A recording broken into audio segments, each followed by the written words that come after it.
If they're from Scotland, they're foreigners. If they're from Wales, they're foreigners. And if they're from Lancashire, they're foreigners, aren't they? Of course. I'm a Yorkshireman, and when they can come over anytime they want. It was wonderful to think of going to England, but when I came here, it was one of the most dismal, dreary, damp, miserable places that I'd ever come across. It was. I came over to England from Connemara, and I saw these buildings. They're all black, soot, everything. Where I came from, they're all beautiful. When I arrived in Southampton, I saw smoke coming from houses, and I thought the houses were on fire. Okay. And I thought, what's happening here? I came from something that came out of Disneyland. I'm going to hell.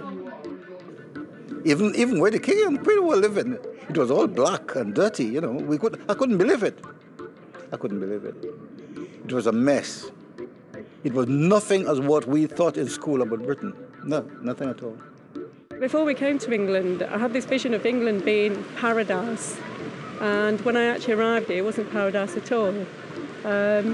ਜਦੋਂ ਮੈਂ ਪਹਿਲਾਂ London ਆਇਆ ਮੈਨੂੰ ਜਿਸ ਘਰ ਮੈਂ ਰਿਹਾ ਨਾ ਰਾਤ ਉੱਥੇ ਇੱਕ ਸਿੰਗਲ ਰੂਮ ਸੀ ਉਹਦੇ ਕੋਲ ਉਹਨਾਂ ਨੇ ਮੈਨੂੰ ਅਟਕ ਦੇ ਵਿੱਚ ਨਾ ਆਪਣਾ ਮੈਟਰਸ ਰੱਖ ਦਿੱਤਾ ਜਦ ਸਵੇਰ ਉੱਠ ਕੇ ਮੈਨੂੰ ਲਗਾਇਆ ਨਾ ਉਹ ਦਿਖਾਉਣ ਬਾਥਰੂਮ ਤੇ ਅੱਗੇ ਮੈਂ ਦੇਖਿਆ ਜਮੀਕਣ ਮੈਂ ਤੇ ਮੂੰਹ ਦੇ ਮੈਂ ਕਿਸੇ ਸਾਲੇ ਨੇ ਮਜ਼ਾਕ ਕੀਤਾ ਕਹਿੰਦੇ ਗੋਰਿਆਂ ਦਾ ਮੁਲਕ ਹੈ ਤੇ ਭੈਣ ਚੋ ਹਬਸ਼ੀ ਫਿਰਨ ਡਏ ਆ ਮੈਂ ਉਹਨੂੰ ਪੁੱਛਿਆ ਉਹ ਹਬਸ਼ੀ ਫਿਰਦੇ ਇਹ ਤਾਂ ਹਬਸ਼ੀਆਂ ਦਾ ਮੁਲਕ ਆ ਮੈਂ ਕਿਹਾ ਕਹਿੰਦੀ ਬਲੈਤ ਆ ਕਹਿੰਦਾ ਬਲੈਤ ਹੀ ਆ ਇਹ ਵੀ ਆਪਣੇ ਨੂੰ ਆਏ ਆ My first experience of foreigners was when I worked in the mill on the evening shift.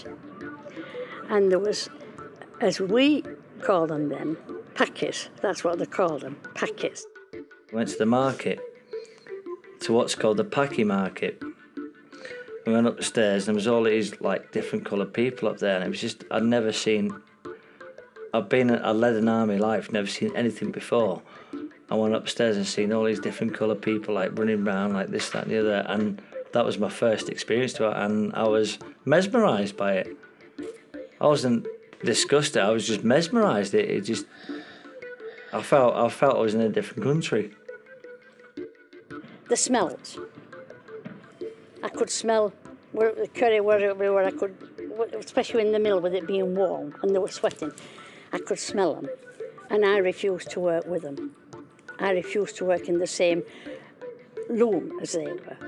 I wanted to get out. I said, you know, if I have to do spinning, well, put me down the bottom end. I don't want to be at the top end where they are. I can't stand the stench. I was 1 or 2, and this Asian got on the bus, and she was all dressed in white, and you couldn't see her face or nothing. And she came and sat next to me, and I stood up, and I went and sat next to my mum and said, "Mum, is that a ghost?"